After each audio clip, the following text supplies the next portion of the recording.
Never intended to earn a living from it. It was the kind of thing that we did for our entertainment. Later, when I had a lot more resources, I could put a bit of money into it. As the millions came pouring in from my Paul role, I did not in the least mind letting a tiny fraction go to the bonzos. Expenses for disguises never bothered me at all. In fact, I enjoyed dressing up as much as the music.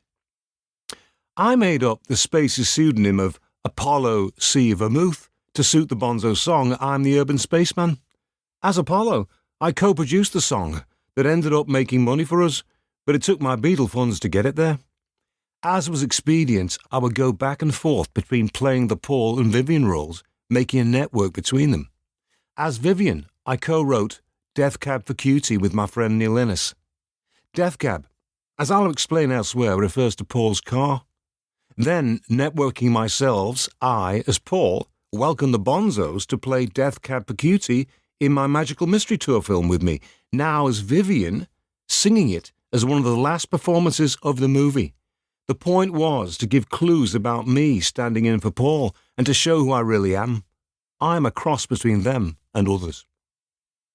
I take on separate personalities with each role, but there is a good deal of overlapping too. The type of music that the bonzos did, which I enjoyed the most, was their fun British music hall style, which Americans would call vaudeville. It's mostly mindless entertainment, a mix of rousing songs and burlesque comic acts. It's not serious music, but rather an escape from it.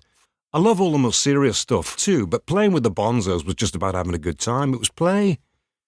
My fun with the bonzos lasted decades, up until I learned that Linda, my love, was slowly dying of cancer.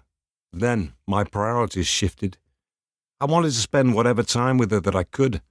The sense of losing her took all the fun out of pretending to be Vivian Stanzel. All of the personal history I made up for him had to reach its conclusion in his own death.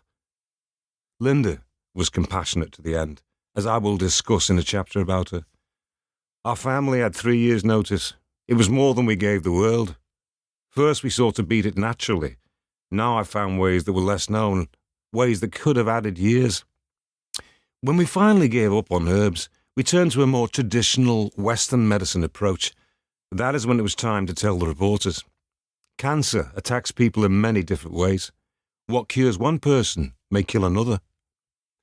Vivian Stanzel was known to wear flamboyant hats. The strange name came from a word game in which we produced the phrase, hats in Villa Vans. Scrambling the letters, I soon produced Vivian Stanzel, which when scrambled further produced Van Villain's hats, vanish all in vats, vat vanish all sin, in